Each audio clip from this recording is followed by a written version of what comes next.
The sky was heavy with clouds, and a cold wind howled through the narrow streets of Ravenshade, a quiet town that no one ever called peaceful. People said the town was cursed, ever since the fire at Blackwood Hill mansion 30 years ago. No one went near that place anymore. No one except Aarav Malhotra. Aarav was a 19-year-old college student, practical, logical, and brave. He didn't believe in ghosts or curses or anything supernatural. But when his late uncle's lawyer handed him the old keys to a large Victorian house on top of Blackwood Hill, curiosity took over fear. The road twisted like a black snake through the fog. Aarav's bike engine echoed in the silence. As he reached the gate, a wooden sign hung loose. Blackwood Estate, keep out. He smiled faintly.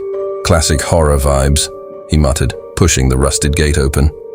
The air around the house was damp, cold, and unnaturally quiet.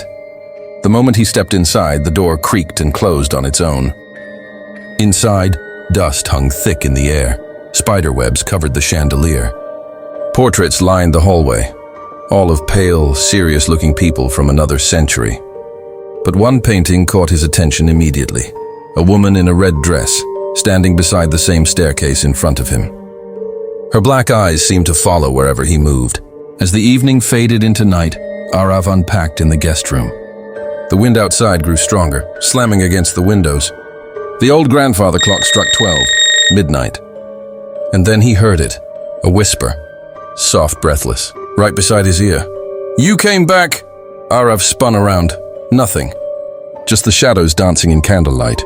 He shook his head, blaming it on exhaustion. But when he turned toward the door, he froze, red footprints.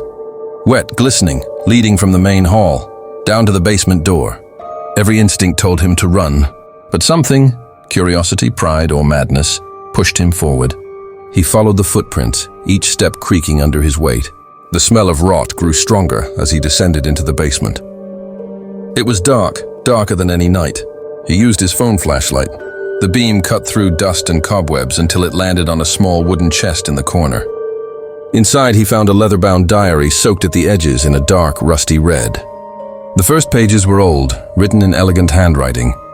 They spoke of a woman named Elena Blackwood, the last owner of the mansion, a painter obsessed with creating the perfect portrait. But as Aarav flipped to the final page, he saw words written in messy, frantic ink. "She wouldn't die. I trapped her in the painting. She wakes when the rain begins." At that very moment, lightning flashed, and the lights went out. Aarav's heart pounded, his flashlight flickered. He heard footsteps, slow, deliberate, coming from behind him. He turned around, and in that faint, dying light, he saw her. The woman from the portrait?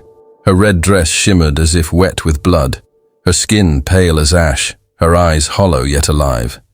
She whispered, "You opened it again." Aarav stumbled backward, the diary falling from his hands. The basement door slammed shut with a loud bang. Her shadow stretched across the walls, long and red, until it swallowed the room whole. The next morning, the house stood silent. Aarav's bike was still parked outside, but Aarav himself was gone. And if you listen closely on rainy nights near Blackwood Hill, people say you can still hear his voice calling for help, from inside the painting.